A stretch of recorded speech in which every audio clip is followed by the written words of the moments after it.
दोस्तों, जैसे जैसे समय बदलता जाता है बहुत सारी चीजें बदलती हैं और जो चैलेंज हमारे सामने आते हैं उनके नए नए सॉल्यूशंस भी सामने आते हैं। समय रहते हमें भी उन सॉल्यूशंस को समझना चाहिए। आज के दौर का सबसे बड़ा चैलेंज है डिस्ट्रैक्शन, टाइम को मैनेज ना कर पाना और प्रोडक्टिव ना हो पाना। और इसी चैलेंज को सॉल्व करने के लिए जो नई थ्योरी, जो नया कॉन्सेप्ट आज हम डिस्कस करने वाले हैं वो है माइंड मैनेजमेंट का, ना कि टाइम मैनेजमेंट का। आज की बुक समरी है mind management not time management, productivity when creativity matters, जिसे लिखा है डेविड कैडवी ने। डेविड कैडवी भी एक राइटर और एक पॉडकास्टर हैं। वो लोगों को अपने क्रिएटिव काम में प्रोडक्टिव बनने में मदद करते हैं। उनकी बुक्स की 1 मिलियन से ज्यादा कॉपीज बिक चुकी हैं। डेविड टेडएक्स, द पोस्ट और ऑब्जर्वर में भी आ चुके हैं। तो बात यह है कि कई बुक्स और स्पीकर्स ये बताते हैं कि अपने टाइम को कैसे अच्छे से इस्तेमाल किया जाना चाहिए। वो आपसे ये करो या वो करो करने के लिए कहते हैं, लेकिन सच्चाई तो ये है कि चीजों को पूरा करने का टाइम मैनेजमेंट से कोई ताल्लुक ही नहीं है। ये सिर्फ इस बात पर डिपेंड करता है कि आप अपने माइंड को कैसे मैनेज करते हैं। ये समरी माइंड मैनेजमेंट को पाने के लिए आपको कुछ सिंपल और पावरफुल टेक्निक सिखाने वाली है। इसे अपने चारों ओर देखते हैं। रोज लोग पैसा कमाने की भागदौड़ में लगे रहते हैं, इसीलिए आपको हर एक सेकंड को सही जगह पर इस्तेमाल करना चाहिए। पैसा कमाने के लिए आप अपना कैलेंडर अलग अलग एक्टिविटीज से इस कदर भर देते हैं कि आपके पास आराम करने का वक्त ही नहीं होता। और इतना ही नहीं, आजकल तो लोग मल्टीटास्किंग भी करने लगे हैं, यानी कई काम एक साथ करना, जैसे लंच करते हुए अपने ईमेल का जवाब देना। क्या ये वही हसल कल्चर यानी भागदौड़ वाला कल्चर है जिसका एक हिस्सा बनकर सभी गर्व महसूस करते हैं? क्या हमेशा थका थका रहना, गुस्सा करना या परेशान महसूस करना आम बात हो गई है? ये समरी ये साबित कर देगी कि टाइम मैनेजमेंट अब किसी काम का नहीं रहा और इससे आपको कुछ भी नहीं मिलेगा। आप ये सीखेंगे कि माइंड मैनेजमेंट सक्सेस पाने और कोई भी काम करने में कैसे आपकी मदद कर सकता है। आप ये भी सीखेंगे कि कुछ पाने के लिए आपको किसी भी तरह की जल्दबाजी करने की कोई जरूरत नहीं है। टाइम मैनेजमेंट नहीं, माइंड मैनेजमेंट अपने गोल्स को पाने का बेहतर तरीका है। तो आइए शुरू करते हैं इस पहले चैप्टर से, mind management not time management. इस बुक के ऑथर डेविड कैडवी खुद को एक राइटर नहीं मानते थे। उन्हें बचपन से ही लिखना कुछ खास पसंद नहीं था, लेकिन एक दिन उन्हें एक ऐसी बुक डील ऑफर की गई जिससे कोई बेवकूफ ही मना करता। इसीलिए डेविड ने अपनी लाइफ को इस तरह प्लान किया ताकि वो एक बुक लिख सकें। सबसे पहले उन्होंने इस बात का ध्यान रखा कि उनके पास बुक लिखने के लिए अच्छा खासा टाइम हो। उन्होंने अपने दोस्तों के साथ डिनर और दूसरे प्लान्स को कैंसिल कर दिया, पर इनकी जगह अपने राइटिंग सेशंस को रखने लगे। डेविड ने डेट्स पर जाना भी छोड़ दिया, यहां तक कि अपनी ग्रोसरी और खाना भी घर पर डिलीवर करवाने लगे। उन्होंने अपनी बुक लिखने पर फोकस करने के लिए जी जान लगा दी थी। एक राइटर के दिमाग में शब्दों का जैसे एक पिटारा सा होता है, पर वो शब्दों के साथ खेल जाते हैं। लेकिन डेविड के लिए यह सब इतना नेचुरल या आसान नहीं था। जब वो लिखने बैठते तो एक शब्द भी नहीं लिख पाते थे और न जाने कंप्यूटर के सामने बैठे बैठे यूं ही कितने घंटे निकल जाते। फिर उन्हें खुद पर प्रेशर महसूस होने लगा। डेविड को अगले कुछ हफ्तों में बुक का 25% काम खत्म करके पब्लिशर को दिखाना था। अगर वो ऐसा नहीं कर पाते तो डील कैंसिल हो सकती थी। डेविड अपनी फैमिली और दोस्तों को निराश नहीं करना चाहते थे। बड़बड़ाहट में उन्होंने कोस्टा रिका में एक रिट्रीट ज्वाइन करने का मन बनाया। वो ये बात अच्छे से जानते थे कि वहां जाकर भी वो कुछ नहीं लिख पाएंगे। क्या इसका मतलब यह है कि रिट्रीट ज्वाइन करने से उन्हें पछतावा हुआ था? बिल्कुल हुआ था, लेकिन डेविड ने सोचा कि जगह बदलने से शायद उन्हें राइटर्स ब्लॉक से बाहर निकलने में मदद मिलेगी। डेविड को रिट्रीट के लिए हाँ कहने के बाद पछतावा होने लगा और वो अपने घर से बाहर निकल गए। वो अपनी फ्रस्ट्रेशन को दूर करना चाहते थे। तब उनकी मुलाकात डिएगो से हुई। वो रोड के दूसरी तरफ थे जब उन्होंने डेविड को इस तरह बुलाया जैसे मानो वो दोनों दोस्त थे। डिगो ने हाथ से इशारा करते हुए डेविड को बुलाया और उनसे स्पेनिश में बात करने लगे। डेविड एक बेवकूफ की तरह नहीं दिखना चाहते थे, इसलिए उन्होंने डिगो की बात का जवाब दिया। उनसे बात करने पर डेविड को पता चला कि डिगो ऐसे ही कुछ बात करना चाहता था। उन्हें बीच पर घूमना और बारिश का मौसम बेहद पसंद था। उनकी बातें ज्यादा लंबी तो नहीं चली, लेकिन डेविड को इसके बाद काफी अच्छा महसूस हो रहा था। जब डेविड घर लौटे तो दोबारा कंप्यूटर के सामने बैठ गए। अगले 1 घंटे में डेविड पहला चैप्टर लिखने में कामयाब रहे। इससे डेविड को समझ में आया कि ऐसा क्या हुआ था जिससे वो लिख पाने में कामयाब रहे थे। इसकी वजह लिखने के लिए समय निकालना नहीं था। टाइम मैनेजमेंट अब इफेक्टिव यानी कारगर नहीं रहा है। आपको टाइम की नहीं बल्कि लिखने के लिए सही मेंटल स्टेट में होने की जरूरत है। इसे ही डेविड माइंड मैनेजमेंट कहते हैं।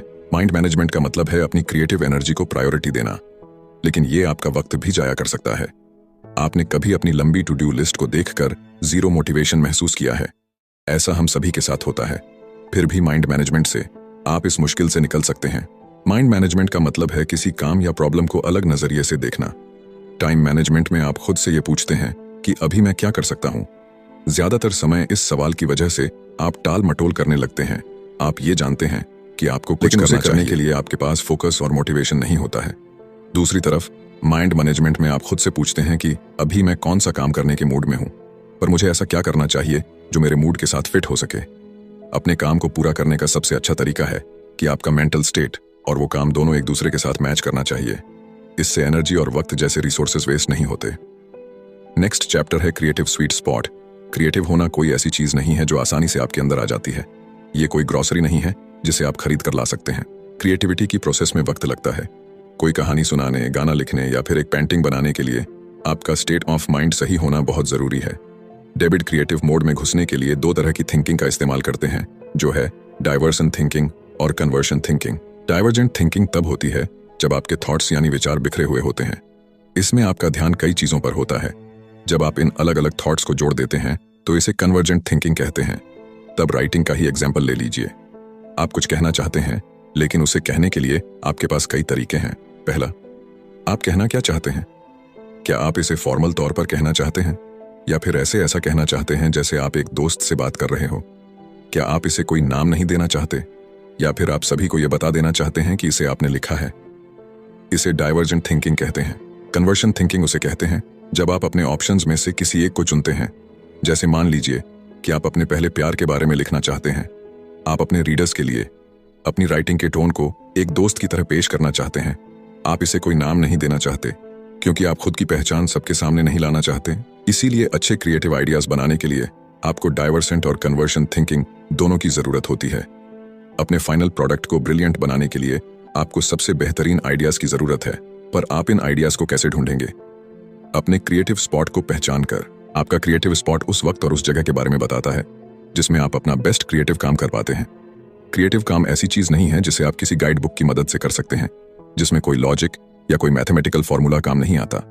क्रिएटिव वर्क एक ऐसा अनोखा थॉट प्रोसेस है जिसे हम अक्सर इंसाइट कहते हैं। न्यूरो साइंटिस्ट के मुताबिक इंसाइट अचानक हुए एहसास या नजरिए में हुए बदलाव को कहते हैं। इंसाइट को एक यूरेका मूवमेंट भी मान सकते हैं, जो तब होता है जब कुछ मिलने से आपकी आंखों में खुशी के आंसू आ जाते हैं। क्या आपको कभी अचानक से कोई ब्रिलियंट प्लान आइडिया आया है? उसे ही यूरेका या फिर मिल गया ये मोमेंट कहते हैं। ये तब होता है जब अपने गाने के कुछ मिस शब्द आपको अचानक से मिल जाए या आप अपनी कहानी का एक परफेक्ट प्लॉट ढूंढ निकालते हैं। अब दोबारा कुछ पेंट करना चाहते हैं, लेकिन यह नहीं जानते कि क्या पेंट करें, तो इसके लिए अपने पसंदीदा कार्टून कैरेक्टर को पेंट करने के बारे में अचानक याद आना एक यूरेका मोमेंट होगा, जिनके खास वक्त के दौरान अपने क्रिएटिव स्पॉट को ढूंढना आसान हो सकता है। याद रखिएगा कि ये माइंड मैनेजमेंट के बारे में, टाइम मैनेजमेंट के बारे में नहीं। आपकी एनर्जी हर एक दिन या पूरे दिन एक जैसी नहीं रहती है। जैसे जॉब पर आपकी बहुत सी एनर्जी खर्च हो जाती है, ऐसे ही अपने दोस्तों के साथ सोशलाइज करना या अपनी पेंटिंग या नोबेल पर काम करने जैसे काम भी आपकी बहुत सारी एनर्जी ले लेते हैं। इसीलिए दिन का वो सही वक्त ढूंढ निकालिए जब आपके अंदर सबसे ज्यादा एनर्जी होती है। आपको अपने सिस्टम यानी अपने स्लीप साइकिल से भी तालमेल बनाकर रखना होगा। ये सिस्टम आपको दिन में जगे रहने में मदद करता है। इसे ऊपर जाती हुई एक लाइन की तरह सोचिए।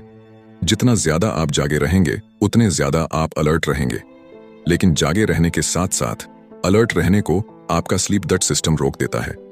दूसरे शब्दों में कहें, अगर आप एक रात अच्छे से नहीं सोएंगे तो आपका स्लीप डेट बहुत ज्यादा हो जाता है। अपने स्लीप डेट को नीचे जाती हुई एक लाइन की तरह सोचिए, क्योंकि ये आपके एनर्जी को कम करता है। आपके सिस्टम और स्लीप डेट दोनों की लाइन दोपहर के शुरुआती वक्त लगभग 2:30 बजे मिलती है। इसी वजह से आप इस वक्त सुस्त और थका हुआ महसूस करते हैं। अपनी बॉडी क्लॉक को समझने से आपको अपने काम पर आसानी से फोकस करने में मदद मिलती है। बहुत से लोग सुबह सुबह बहुत फोकस्ड होकर काम करते हैं। जैसे बेस्ट वायलिन प्लेयर अपने दिन की शुरुआती 2-4 घंटे मन लगाकर प्रैक्टिस करते हैं। मशहूर राइटर वर्जीनिया वुल्फ और साइकोलॉजिस्ट BFP ऐसा ही करते हैं। ऐसा इसलिए क्योंकि सुबह का वक्त वो समय होता है जब लोग पूरी तरह से जगे हुए और सबसे ज्यादा अलर्ट रहते हैं। अपने क्रिएटिव स्पॉट को हासिल करने के लिए डेविड ने एक और तरीका बताया है। इसे वो फर्स्ट आवर रूल कहते हैं, जो अपने काम को पूरा करने में उन्हें डिसिप्लिन रहने में मदद करता है। जब आप अपने दिन का सबसे पहला घंटा अपने प्रोजेक्ट पर लगाते हैं तो उसे फर्स्ट आवर रूल कहते हैं। और ये कोई ऐसा वैसा प्रोजेक्ट नहीं होना चाहिए, बल्कि आपका सबसे इंपॉर्टेंट प्रोजेक्ट होना चाहिए। ऐसा करने से आप उस प्रोजेक्ट को जल्दी पूरा कर पाएंगे। इसे सुनकर ऐसा लग रहा होगा ना कि क्या आप ऐसा सच में मुमकिन है? तो जवाब है जी हाँ, बिल्कुल मुमकिन है। अपने दिन की शुरुआत अपने सबसे इंपॉर्टेंट काम से कीजिए, यानी एक ऐसे काम से जो आपको करना ही है। ऐसा करने से इसे पूरा करने के लिए आपके आलसी होने के चांसेस काफी कम हो जाते हैं। ऐसा करना उस काम में आने वाली रुकावटों को भी रोकता है। इस इंपॉर्टेंट लर्निंग को लेने के बाद बढ़ते हैं नेक्स्ट चैप्टर की ओर, द 4 स्टेजेस ऑफ क्रिएटिविटी। जब आप असल में राइटिंग और पेंटिंग नहीं कर रहे हैं, तब भी आप राइटिंग और पेंटिंग कर सकते हैं। क्रिएटिविटी का प्रोसेस सिर्फ राइटिंग और पेंटिंग के बारे में नहीं है। इसे सोशल साइकोलॉजिस्ट ग्राम बोलर कंट्रोल के 4 स्टेज या क्रिएटिविटी के 4 स्टेज कहते हैं। पहला स्टेज है प्रिपरेशन, यानी कि तैयारी करना। यह तब होता है जब आप अपने प्रोजेक्ट के बारे में सब कुछ सोचते हैं। आपकी स्टोरी में कौन सी कैरेक्टर होंगे, आपका गाना कितना लंबा होगा, पेंटिंग बनाने के लिए आप किस चीज का इस्तेमाल करेंगे। ये ब्रेनस्टॉर्मिंग यानी दिमाग चलाने वाला स्टेज है। इसमें आपके पास अपने प्रोजेक्ट की इतनी इंफॉर्मेशन होती है कि आप एक चलते फिरते इंसाइक्लोपीडिया की तरह हो जाते हैं। डेविड ने भी अपनी बुक पर इसी तरह काम करना शुरू किया था। ऐसा भी वक्त हुआ जब वो अपने लिविंग रूम में बैठकर इंफॉर्मेशन के ऐसे सोर्सेस को खोलकर देखा करते थे। डेविड के चारों ओर बुक्स, न्यूज़पेपर और जर्नल्स बिखरे रहते थे। उनके पास एक व्हाइट बोर्ड भी था, जिस पर वो पॉसिबल टॉपिक्स और चैप्टर लिखते थे।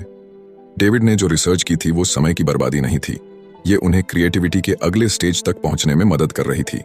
दूसरा स्टेज इंक्यूबेशन है। ये ऐसा वक्त होता है जब आप अपने प्रोजेक्ट पर इतना एक्टिव होकर काम नहीं करते हैं। आप शायद किसी और चीज पर काम कर रहे होते हैं या फिर अपने दोस्तों और फैमिली के साथ वक्त बिता रहे होते हैं। हमें बीच बीच में ब्रेक लेने की जरूरत होती है। इसी काम को तुरंत पूरा करने के लिए खुद को मजबूर करना हमेशा काम नहीं करता है। ऐसा करने से आप फ्रस्ट्रेट होने लगेंगे और आपको गुस्सा आ जाएगा। ऐसा होने से आपको अपने क्रिएटिव स्पॉट को ढूंढने में और तीसरे स्टेज पर जाने में मुश्किल होगी। तीसरा स्टेज एलिमिनेशन है। ये यूरेका या आहा मूवमेंट है। तीसरे स्टेज को पूरी तरह नहीं समझाया जा सकता। ऐसा इसलिए क्योंकि ये अचानक से होने वाला और अनप्रेडिक्टेबल होता है। जैसा कि बताया गया है कि अगर आप जरूरी तैयारी नहीं करेंगे तो आप इस स्टेज तक नहीं पहुंच सकते। आपको पहले स्टेज पर बहुत सा वक्त देना होगा। आइए जानते हैं कि पहला स्टेज आपको तीसरे स्टेज पर पहुंचने में कैसे मदद करता है। इसके लिए हम दी बीटल्स के पॉल मैककर्टनी का एग्जाम्पल लेंगे। पॉल ने यस्टरडे नाम का वो यादगार गाना बड़े ही अनोखे तरीके से कंपोज किया था। उन्हें इस गाने की धुन अपने सपने में सुनाई दी थी। जब उनकी आंख खुली तो वो आधी नींद में उठकर अपने पियानो पर उस धुन को बजाने लगे और इस तरह इतिहास के सबसे महान गानों में से एक गाना बना। लेकिन ये इतना भी आसान नहीं था। यस्टरडे लिखने से पहले भी पॉल कुछ गाने लिख और बना रहे थे। वो सालों से म्यूजिक क्रिएट करते आ रहे थे और क्योंकि वो यस्टरडे जैसा गाना लिख पाए थे, उनका काम वही नहीं रुक गया था। नहीं, पॉल ने यह पक्का किया कि वो चौथे स्टेज को भी अच्छे से पूरा करें, जो है वेरिफिकेशन। चौथा स्टेज वेरिफिकेशन है। यह तब होता है जब आप एलिमिनेशन की स्टेज में आए यूरेका मूवमेंट के बारे में सोचते हैं। इसमें आप ये पक्का कर लेते हैं कि आपका जो आइडिया था वो फुल प्रूफ और ब्रिलियंट है। आप ये डबल चेक करते हैं कि किसी चीज की कमी तो नहीं है। पॉल को 100% विश्वास तो नहीं था कि उनका बनाया हुआ गाना ओरिजिनल था। उन्हें लगा कि हो सकता है कि यह भी एक ऐसी धुन थी जो उन्होंने पहले कभी सुनी थी। ऐसे वक्त ऐसे ENP या सॉफ्टवेयर नहीं हुआ करते थे जो ये बता सके कि कोई धुन ओरिजिनल है या नहीं।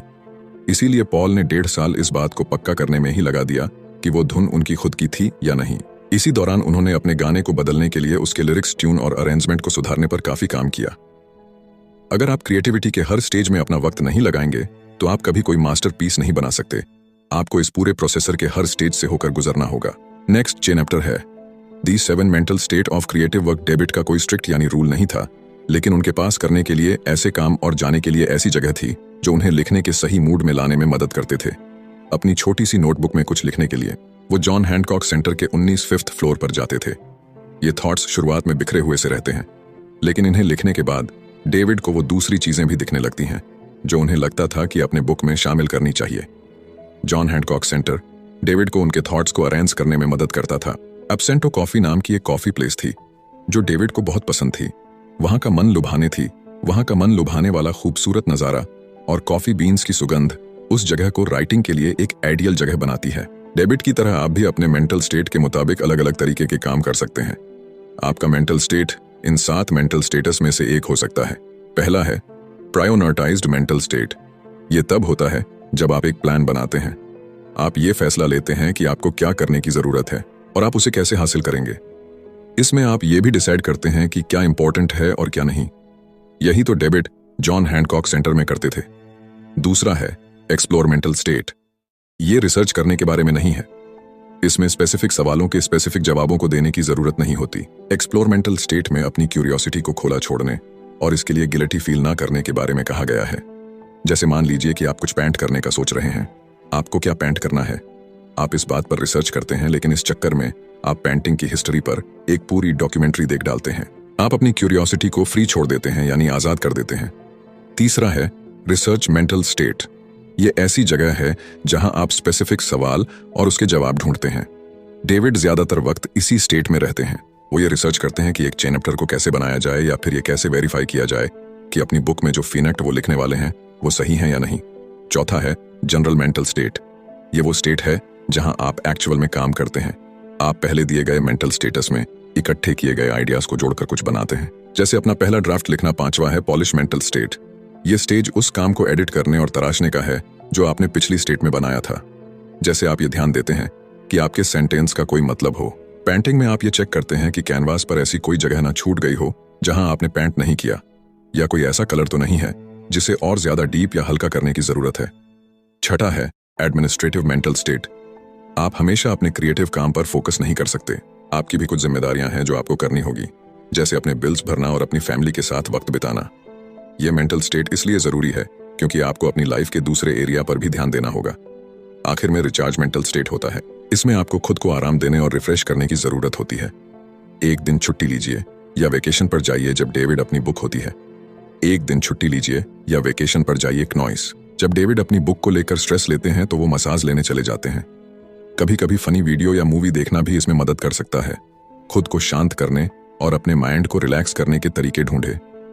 क्रिएटिव साइकिल्स डेविड का बड़ा अजीब सा रूटीन था। रात को 12 बजे से सुबह 4 बजे तक वो सिर्फ अपनी बुक पर फोकस करते थे। सुबह 4 बजे वो लाइट ऑफ करते, अपना कंप्यूटर बंद करते और दोपहर तक सोते रहते। अगले दिन दोपहर में डेविड तैयार होते और कॉफी शॉप चले जाते। वो कैफे में तब तक काम करते जब तक उसके बंद होने का वक्त नहीं हो जाता था। इसी को डेविड क्रिएटिव साइकिल कहते हैं।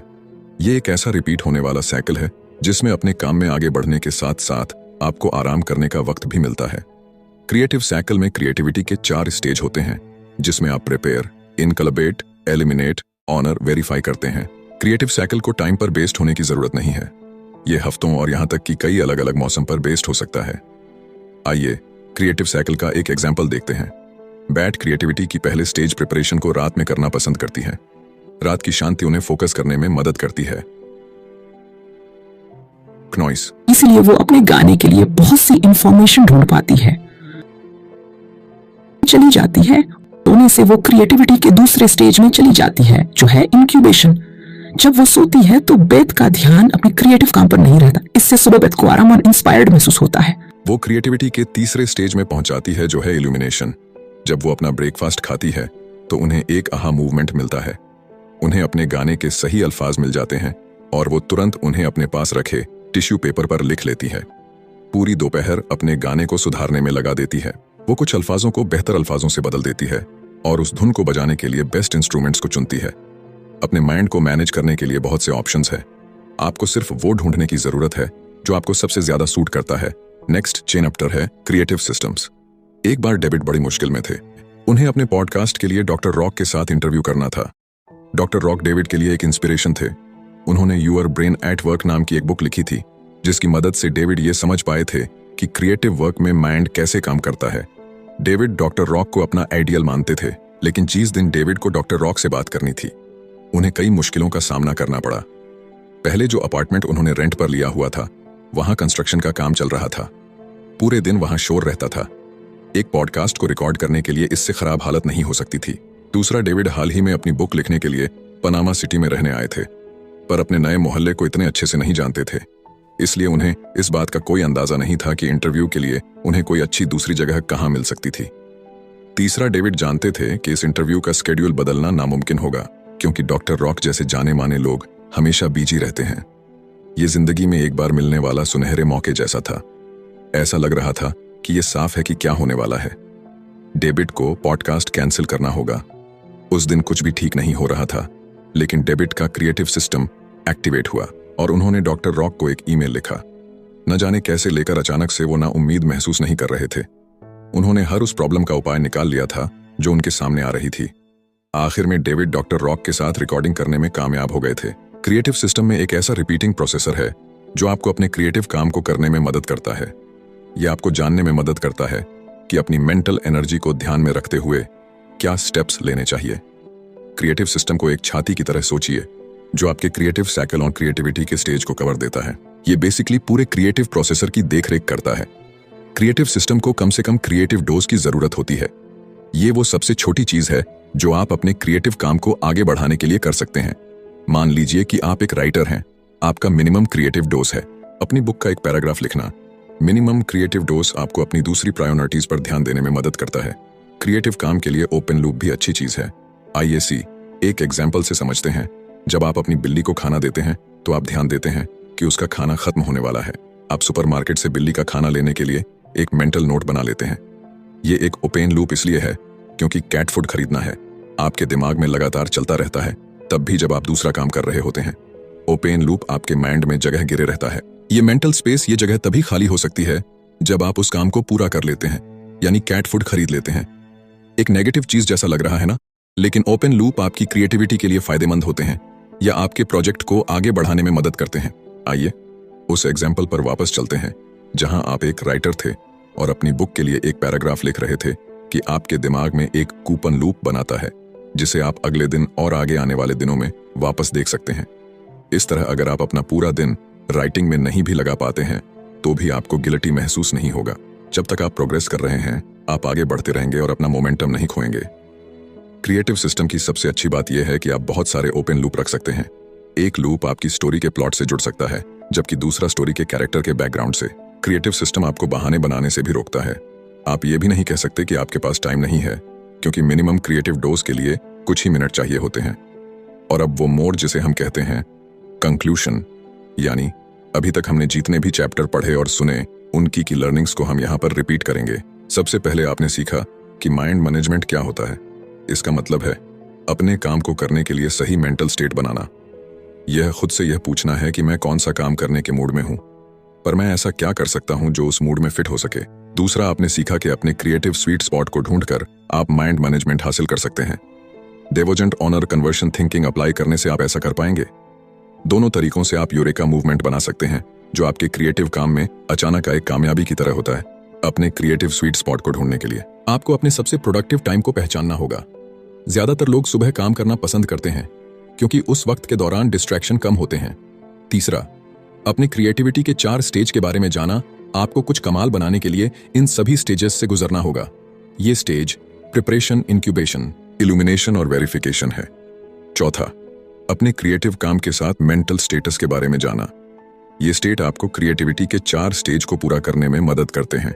ये 7 मेंटल स्टेट है: priorities, explore, research, generate, polish, administrate और रिचार्ज। पांचवा, आपने क्रिएटिव साइकिल के बारे में जाना। ये क्रिएटिव काम करने और आराम करने के लिए टाइम निकालने का रिपीटिंग साइकिल है। क्रिएटिव साइकिल ये डिसाइड करता है कि कौन सा टाइम फ्रेम आपके लिए काम करता है, भले ही वो हफ्ता, महीना या कोई सीजन ही क्यों ना हो। छठा, अपने क्रिएटिव सिस्टम के बारे में जानना। ये क्रिएटिविटी के 4 स्टेज और क्रिएटिव साइकिल की देखरेख करता है। ये एक ऐसा रिपीटिंग प्रोसेसर है जो आपको क्या स्टेप्स लेने चाहिए या उन्हें कैसा करना चाहिए जैसे सवालों के जवाब ढूंढने में मदद करता है।